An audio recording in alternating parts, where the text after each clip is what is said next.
नमस्कार प्यारे दोस्तों, आपके अपने चैनल पीसीएस वाणी में आप सभी का हार्दिक स्वागत है, अभिनंदन है। दोस्तों आज 17 जनवरी है। सीटेट के फर्स्ट शिफ्ट का पेपर सफलतापूर्वक संपन्न हो चुका है। उसका एनालिसिस लेकर के हम उपस्थित हैं। जैसा कि दोस्तों हमने हर वीडियो में बताया है, ठीक है, कि आपको क्या पढ़ के जाना है, क्या ध्यान रखना है, वही सारी चीज़ें एग्जाम में पूछी जा रही हैं। हमने जितने भी वीडियो अपलोड किए हैं उन्हीं से प्रश्न फंस रहे हैं। आप हमारे एनालिसिस जा करके देखिए, जो हमने एनालिसिस किया था वैसे ही देखिए प्रश्न आ रहे हैं। इसीलिए आपसे कहते हैं आप पूरा वीडियो ज़रूर देखा करें, ठीक है। जिन बच्चों ने देखा होगा उनको लाभ ज़रूर हुआ होगा।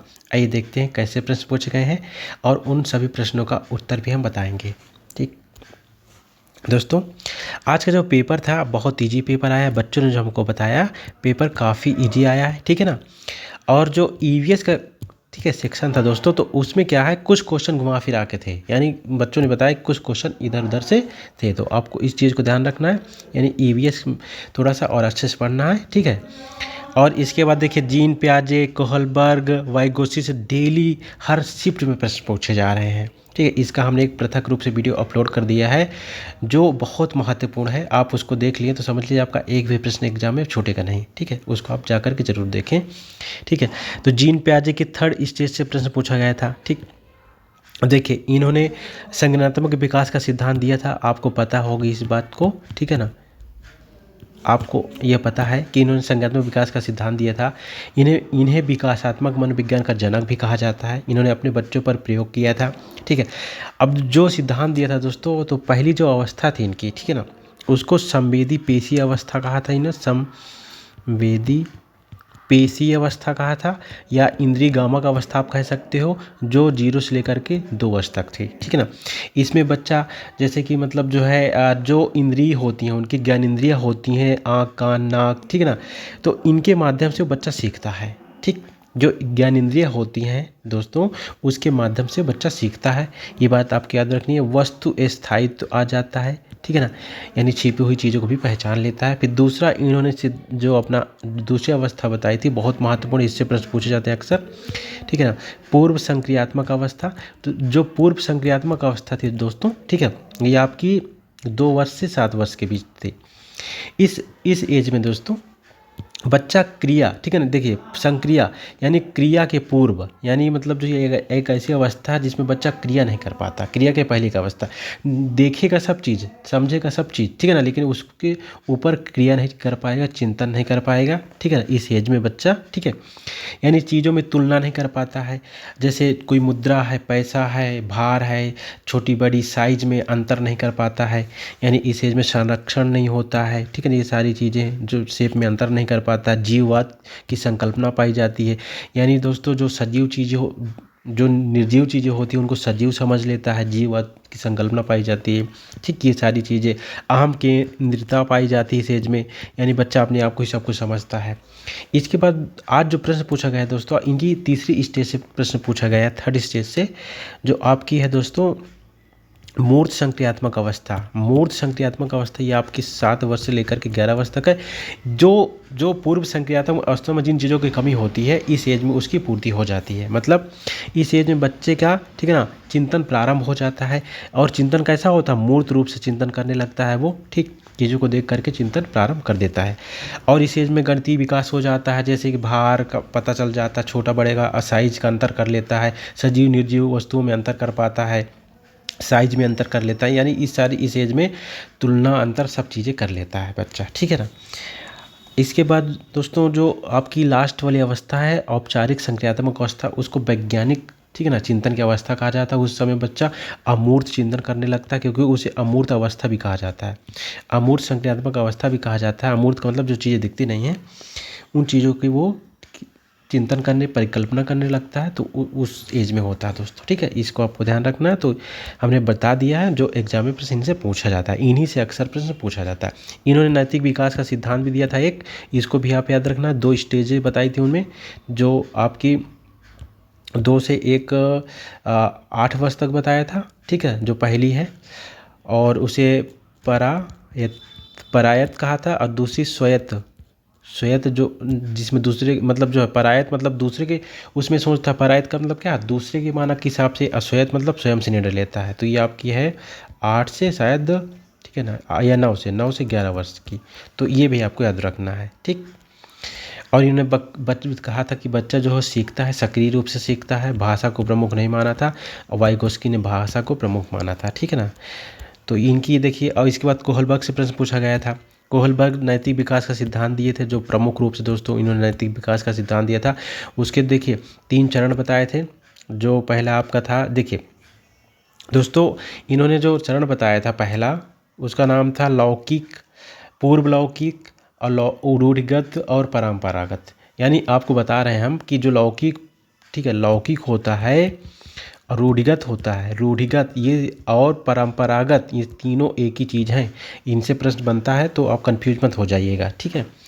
तो पूर्व लौकिक अवस्था दोस्तों, ठीक, और उसकी 2 स्टेजें बताई थी इन्होंने, मतलब 2 अवस्थाएं बताई थी पूर्व लौकिक के बाद। इसके बाद इन्होंने बताया था लौकिक अवस्था, ठीक है, लौकिक और फिर उत्तर लौकिक। पूर्व लौकिक, पूर्व लौकिक में बताया था कि बच्चा जो है दूसरे के, ठीक है, मानक के हिसाब से सोचता है, यानी इस समय नैतिकता शून्य होती है बच्चे में, सही गलत का निर्णय नहीं ले पाता है, ठीक है। जो आपकी दूसरी मतलब स्तर था इनका, ठीक है, उसमें बताया था कि बच्चा जो है समाज के हिसाब से सोचता है, समाज के मानकों के हिसाब से। और जो तीसरी मतलब जो है इनकी स्तर था, तो इस बार बच्चा बताया था इन्होंने कि स्वयं से निर्णय लेकर के चीज़ें सोचता है, ठीक है ना। तो आपकी इसको याद रखना, इन सब में 2-2 अवस्थाएं हैं, तो टोटल 6 अवस्था इन्होंने दी थी। इस चीज़ को आपको याद रखना। ओके, आगे बढ़ते हैं दोस्तों। फिर इसके बाद जो प्रश्न पूछा गया है, वाइगोस्की से प्रश्न पूछा गया है। वाइगोस्की तो आपको पता है सामाजिक सांस्कृतिक सिद्धांत दिया था इन्होंने विकास का, ठीक है ना, सामाजिक सांस्कृतिक, ठीक है, सिद्धांत दिया था। इसमें 3 कारक को प्रमुख बताया था इन्होंने, समाज को, संस्कृति को और भाषा को, ठीक है ना। इन्होंने कहा था कि बच्चे जो समाज और संस्कृति के अंतर क्रिया से बच्चे सीखते हैं, समाज को बहुत प्रमुख बताया था, बच्चे पर बहुत प्रभाव पड़ता है समाज का, उसी के अनुसार उसका डेवलपमेंट होता है। भाषा का बहुत इंपॉर्टेंट बताया था इन्होंने कि भाषा बच्चे के सीखने में बहुत महत्वपूर्ण रोल अदा करती है, ठीक है। इन्होंने भाषा के कुछ टूल बताए थे जो आज के एग्जाम में पूछा गया है, ठीक है। इन्होंने दोस्तों, हाँ, भाषा का एक प्रमुख टूल बताया था इन्होंने, कल्चरल, ठीक है ना, कल्चर टूल बताए थे कुछ, ठीक है, जिसको ये मैप है एक, और लैंग्वेज, भाषा और कैलकुलेटर, ठीक है, कैलकुलेटर। इन्होंने मतलब कल्चरल टूल्स बताए थे। आज यही प्रश्न पूछा गया था, इनके कल्चरल टूल से प्रश्न पूछा गया था। और इनके जो सामाजिक सांस्कृतिक, ठीक है ना, विकास का सिद्धांत है दोस्तों, तो इसमें एक कंसेप्ट है इसी के अंतर्गत, जिसका नाम है जेडपीडी का सिद्धांत दिया था, जोन ऑफ प्रॉक्सिमल डेवलपमेंट, समीपस्थ विकास का क्षेत्र, जो बच्चे का सपोर्ट करके उसको आगे बढ़ाया जा सकता। और एक स्केप फोल्डिंग का सिद्धांत दिया था दोस्तों। तो स्केप फोल्डिंग में क्या होता है, बच्चे को शिखर तक पहुंचाया जा सकता है अगर उसकी हेल्प की जाए, यानी एक टेम्पररी अस्थायी सहायता की जाती, इसमें अस्थायी सहायता की जाती बच्चे की, और उसको शिखर तक पहुंचाया जा सकता है। तो ये सारी चीज़ें इन्होंने बताई थी जो आज के एग्जाम में प्रश्न पूछे गए हैं, ठीक है। इसके बाद दोस्तों जेंडर से, देखिए जेंडर से हमेशा प्रश्न पूछा जाता है। जेंडर गैप हमारी शिक्षा, ठीक है, नीति नहीं मानती है। और एनईपी, ठीक है, एनईपी 2020 से काफ़ी प्रश्न पूछे गए हैं, ठीक है, आपको इसको याद रखना है। संघ शासित प्रदेशों से प्रश्न पूछे गए हैं। लद्दाख, देखिए अभी इस समय 8, ठीक है, केंद्र शासित प्रदेश हैं, यानी संघ शासित प्रदेश 8 और 28 राज्य हैं। दादर नगर हवेली दमन द्वीप को मिला दिया गया, आपको इसको याद रखना है, ठीक है। और चंडीगढ़ से आज प्रश्न पूछा गया था दोस्तों। और लद्दाख, कश्मीर, ये आपके भी केंद्र शासित प्रदेश बन गए हैं। गणित के प्रमुख टूल पूछे गए थे, यानी प्रभावी टूल क्या है जिससे बच्चे को सिखाया जाए। हिंदी के से संबंधित कुछ प्रश्न पूछे गए थे, या कैसे सिखाया जाए। हाँ, मैथ में दोस्तों भिन्न से देखिए अक्सर प्रश्न पूछा जाता है, स्थानीय मान से प्रश्न पूछा जाता है। और ये प्रश्न पूछा गया था कि सम विषम की मतलब संकल्पना समझानी है बच्चे को, तो कैसे समझाएं, इससे भी प्रश्न पूछा गया था, ठीक है। हाँ, निपुण से संस्कृत में प्रश्न पूछा गया। निपुण से देखिए हमने एक वीडियो अपलोड किया है, आप इसको जा करके देख लीजिएगा। निपुण के बारे में फिर भी आपको कुछ बता देते हैं। निपुण दोस्तों कि ये केंद्र सरकार की एक योजना है जिसके तहत ये, हाँ पहले आपको बता देते हैं, ये 5 जुलाई, ठीक है, 2021 को प्रारंभ की गई थी। जो उस समय शिक्षा मंत्री थे पोखरियाल निशंक, उनके द्वारा दोस्तों इसको प्रारंभ किया गया था। दोस्तों इसका जो फुल फॉर्म होता है, इससे प्रश्न बनते हैं अक्सर, ठीक है। National initiative proficiency for understanding reading with understanding, ऐसे करके इसका न्यूमरेसी इसका फुल फॉर्म होता है, आप याद कर लीजिएगा। और दोस्तों जो इसके मतलब हाँ, जो और महत्वपूर्ण चीज़ है कि ये 3 वर्ष से, ठीक है, 9 वर्ष के बच्चों के लिए है दोस्तों। 3 वर्ष से 9 वर्ष तक के बच्चों को निपुण करना है। किस चीज़ में निपुण करना है, कब तक निपुण करना है, ये प्रश्न पूछा जाता है। यानी आधारभूत साक्षरता, ठीक है, और जो है अंगगणित और आधारभूत पठन कौशल से बच्चे को 2026, ठीक है, और 27 तक निपुण करना है। ये आपको याद रखना है, 26-27 इसका लक्ष्य है बच्चे को निपुण करने का। और वर्ष कितना है, 3 से 9 वर्ष, और कक्षा 3 की बात होती है। कक्षा 3 तक बच्चों को निपुण करना है। कक्षा 3 तक इसमें बाल वाटिका भी शामिल रहेगी, प्री, ठीक है ना, जो प्री स्कूल होते हैं। ओके, आपको इसको याद रखना है। ये इससे फैक्ट जो पूछे जाते हैं हमने बता दिया, हो सकता है अगले एग्जाम में प्रश्न पूछा जाए। निशा से प्रश्न पूछा गया है। निशा पर्यायवाची पूछी गई, तो आपको पता है रात की पर्यायवाची है। रात की पर्यायवाची आपकी जैसे हो गई तम, रजनी, ठीक है, अभिभावरी, यामिनी, ये सब रात की पर्यायवाची, इनसे प्रश्न पूछा गया है, ठीक है। हाँ, एक प्रश्न पूछा गया था चांगपा जनजाति से प्रश्न पूछा गया था, ये कहाँ की जनजाति है, यानी मतलब ठंडी मतलब रेगिस्तान की जनजाति पूछी गई, तो ठंडा रेगिस्तान लद्दाख है आपका। तो दोस्तों ये लद्दाख की जनजाति है, इससे प्रश्न बहुत पूछा जाता है अक्सर। देखिए लद्दाख से अक्सर प्रश्न ईवीएस में आते हैं, तो लद्दाख के बारे में आपको अच्छे से पढ़ लेना है। हमने एक वीडियो अपलोड किया, आप जा करके देख सकते हो, ठीक है। इसके बाद दोस्तों आपके जो प्रश्न पूछे गए हैं, रेलगाड़ी से प्रश्न पूछे गए हैं, ठीक है, टाइम से, यानी औसत चाल से अक्सर देखिए प्रश्न पूछा जाता है। औसत चाल का मतलब होता है दोस्तों, इसका जो फार्मूला होता है औसत चाल बराबर होता है दूरी बटे समय। आपको इसको याद रखना, जितनी टोटल दूरी दी है उसको रख लो, और टाइम जितना दिया उसको से डिवाइड कर दो, ठीक है। प्राइमरी एज से प्रश्न पूछा गया है। वाष्पीकरण से प्रश्न पूछा गया था, तो वाष्पीकरण का मतलब क्या होता है, जब द्रव गैस में बदल जाता है, ठीक है ना, तो वो क्या होता है, वाष्पीकरण होता है दोस्तों, ठीक। वाष्पीकरण जैसे अब जो है इसमें ज़रूरत किस चीज़ की होती है, जो महत्वपूर्ण इसका तत्व है आपका तापमान, महत्वपूर्ण फैक्टर है दोस्तों। तापमान इसको बहुत प्रभावित करता है, ठीक है। तापमान बढ़ने पर प्रभाव नमी पर क्या पड़ता है, ठीक है। तो इससे प्रश्न कुछ पूछा गया था ईवीएस में। निपुण भारत से देखिए प्रश्न पूछे जा रहे हैं, हमने बता दिया इसके बारे में।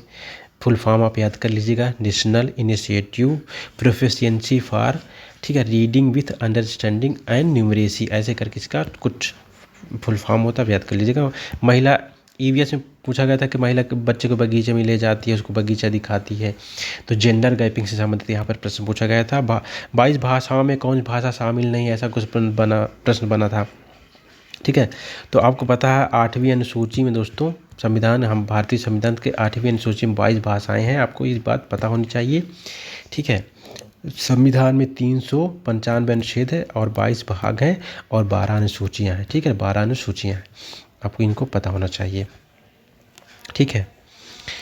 इसके बाद दोस्तों हाँ, सूरज जो पोयम पूछी गई थी सूरज से संबंधित थी, और पैराग्राफ असम से संबंधित कोई स्थान मतलब जो है विलेज से संबंधित कुछ था। और शब्द युग्म पूछे गए थे, जो विलोम शब्द दिया था, तो उसमें से अपनी विलोम नहीं है, ये मतलब युग्म है, शब्द युग्म है, इससे प्रश्न पूछा गया है। और विशेषण विशेष से प्रश्न पूछा गया है, ठीक है। तो विशेषण विशेष हम आपको बता देते हैं, जैसे सुंदर लड़का, ठीक है, सुंदर लड़की या लड़का, लड़की समझ लीजिए, सुंदर लड़की, ठीक है। तो इसमें देखिए जैसे कि लड़की है, ठीक है, अब लड़की की विशेषता कौन बतला रहा है, सुंदर, तो सुंदर क्या होगा, विशेषण। विशेषण हमेशा संज्ञा और सर्वनाम की विशेषता बतलाता है, ये बात आपको याद होनी चाहिए। और विशेष का मतलब होता है संज्ञा, तो लड़की क्या है, विशेष हो गई यानी संज्ञा हो गई, ठीक है। यानी संज्ञा सर्वनाम की विशेषता कौन बतलाता है, विशेषण बतलाता है, ये प्रश्न पूछा जाता है, ठीक है। और भाषा अर्जन से प्रश्न पूछा गया था कि ऐसा प्रश्न पूछा गया था कि कोई बालक है कहीं मतलब जो उत्तर प्रदेश का है, ठीक है, और वो मतलब चला जाए अरुणाचल प्रदेश चला जाए और कहीं चला जाए, ठीक है, तो वो वहाँ की भाषा सीख जाएगा, भाषा को अर्जित कर लेगा, ऐसा कुछ प्रश्न पूछा गया था। हाँ, उत्पादन कौशल से देखिए अक्सर प्रश्न पूछे जाते हैं, हिंदी में शायद पूछा गया था। तो उत्पादन कौशल का मतलब पढ़ना लिखना, ये उत्पादन कौशल है एक तरह के। 8वीं अनुसूची में भाषा शामिल नहीं है, इंग्लिश में एक प्रश्न पूछा गया था। और नीपी 2020 से प्रश्न पूछे गए हैं। नीपी कस्तूरी रंजन इसकी अध्यक्षता किए थे, इसको आपको याद रखना। इसका जो फैक्ट वो जो है ढांचा है 5+3+3, ठीक है, +4, ठीक है, 10+2 की जगह पर इसको ये ढांचा अपनाया गया है।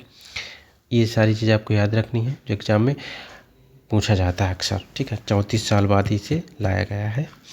हाँ, 1 से 50 तक की प्राइमरी, ठीक है, नंबर पूछे गए थे, उनका योग शायद पूछा गया था, ऐसा कुछ। स्कीमिंग से इंग्लिश में कुछ प्रश्न पूछे गए हैं, आपको पता है सरसरी पठन संबंधित प्रश्न है, इस पूछा गया है। हाँ, बच्चा कब जेंडर पहचानने लगता है, ऐसा कोई प्रश्न। डिसलेक्सिया से देखिए प्रश्न पूछा गया है, पठन विकार से। ये पठन विकार होता है दोस्तों, एक तरह का ये पठन, बच्चा पढ़ नहीं पाता कुछ भी, ठीक है, पठन विकार होता है। आपको पता है ना, जो अधिगम निरयोग्यता होती है यानी अधिगम अक्षमता, ठीक है, जो सीखने की अक्षमता होती है बच्चों, उससे प्रश्न पूछे जाते हैं। हमने इसका वीडियो अपलोड किया, आप देख सकते हो। राष्ट्रीय वृक्ष से प्रश्न पूछा गया था, तो बरगद है राष्ट्रीय वृक्ष। क्या है दोस्तों, बरगद, इससे प्रश्न बना है। ठंडा रेगिस्तान की जनजाति हमने बताया ना, चांगपा, ठीक है ना, चांगपा, इससे प्रश्न पूछा गया है। हाँ, ये प्रश्न पूछा गया था दोस्तों कि जो चांगपा जनजाति है, वो जो देखिए, चांगपा जनजाति भेड़ बकरियाँ, ठीक है, पालती है, ठीक है। तो भेड़ बकरियाँ देखिए, जो बकरियाँ होती इसकी देखिए, वो जो भेड़ होती है दोस्तों, ठीक है, इसकी ऊन बनती है, वो क्या कहते हैं, पाशमीना शॉल बनती है, पॉशमीना शॉल बनती है, जो लगभग 6, ठीक है, शॉलों के बराबर होती है, और लगभग ये 250 घंटों में बुनी जा सकती है। ये प्रश्न अक्सर एग्जाम में पूछा जाता है, तो इन्हीं से बनती है, ठीक है ना, इनकी जो भेड़ बकरियाँ होती हैं। अब इनको ये रखते कहाँ पर है, तो दोस्तों ये एक स्थान है जिसका नाम है लेखा। ये अपनी भेड़ बकरियों को लेखा में रहते हैं। और जो ये जनजाति है, ठीक है, चांगपा, ये रहती कहाँ पर है, तो ये रहती है रेवा नामक जगह पर। रेवा या रेवो, इसको रेवा या रेवो कहते हैं। तो दोस्तों ये मतलब जो कोन शेप का, ठीक है, एक तंबू होता है कोन शेप का, ठीक, इनका जो रहने का स्थान होता है, तो रेवो नामक, उसको रेवो कहा जाता है। तो जो चांगपा जनजाति है यहाँ पर रहती है, लद्दाख की जनजाति है, अक्सर इससे प्रश्न पूछे जाता है, आपको याद रखना है। हाँ, स्कैप फोल्डिंग हमने बता दिया है कि बच्चे को शिखर तक पहुँचाना। स्कैप ढांचा होता है, एक तरह का सहारा दिया जाता है इसके द्वारा बच्चे को, ठीक है। ये वाइगोत्स्की का सिद्धांत है। अधिगम क्या है, ये आप सबको पता होगा, ठीक है ना, इससे प्रश्न बने हैं। डिस्कैलकुलिया से भी प्रश्न बना है, जो आपका गणित का विकार होता है, बच्चा गणितीय अक्षमता होती, बच्चा गणित की चीज़ों को नहीं कर पाता। आईक्यू से संबंधित कुछ प्रश्न बने थे। आईक्यू के बारे में हम अगर बता दें तो सबसे पहले बुद्धि लब्धि को मापा था, किसने मापा था, बिने ने सबसे पहले मापा था 1905 में। बाद में इसका फार्मूला दिया था आपका स्टर्न ने, ठीक है, बुद्धि लब्धि का फार्मूला स्टर्न ने दिया था। और इनके फार्मूला में कुछ गलतियाँ थी, तो टर्मन ने 1916 में उसको सुधार करके एक परफेक्ट बुद्धि लब्धि का फार्मूला दिया था, इसीलिए इनको टर्मन को, ठीक है, जनक कहा जाता है बुद्धि लब्धि का, ठीक है, याद रखिएगा। इसके बाद जो प्रश्न पूछे गए हैं दोस्तों, वाइगोत्स्की के टूल से हमने बता दिया। मैक्सिमम इंगेजमेंट ऑफ लर्निंग से कुछ प्रश्न पूछे गए हैं। वाइगोत्स्की के टूल से और ऑप्टिज्म से प्रश्न पूछे गए हैं। हमने इनके टूल बताया ना, मैप होता है, ठीक है, लैंग्वेज होती है, और कैलकुलेटर होता है। अलंकार से प्रश्न पूछे जा रहे हैं, ठीक है, और भाषा सीखने के कौशल से प्रश्न पूछे गए हैं दोस्तों। विभक्तियों से प्रश्न संस्कृत में पूछेंगे, रमों में कौन सी विभक्ति है, इनसे प्रश्न पूछेंगे। प्रत्यय से देखिए हर शिफ्ट में प्रश्न पूछा जा रहा है, उसके बारे में हमने बता दिया है आपको। प्रत्यय का मतलब क्या है, जो लास्ट में लगता है वो प्रत्यय होता है। जैसे ऐतिहासिक, तो इसमें प्रत्यय कौन लगा, इक लगा है। ऐतिहासिक, इतिहास में कौन सा प्रत्यय लगा, इक, तभी ऐतिहासिक बना। बहुभाषावाद से अक्सर प्रश्न पूछे जा रहे हैं, संस्कृत में पूछे गए थे। मैथ में पैटर्न से प्रश्न पूछे गए दोस्तों, पैटर्न से मैथ में, ठीक है, पैटर्न जैसे 2 के बाद 4 आया, फिर 6 आया, मतलब 2 बढ़ता जा रहा है, इस तरह जनजाति से प्रश्न पूछे गए हैं, आपको इसको याद रखना है, ठीक है। और भी दोस्तों अगर हमें प्रश्न मिलते हैं तो आपको बता देते हैं, ठीक है, बता देंगे। और हमारे वीडियो आप ज़रूर देखा करें, क्योंकि हम वही चीज़ बताते हैं जो आपकी परीक्षा के दृष्टिकोण से महत्वपूर्ण है। Thanks for watching this video.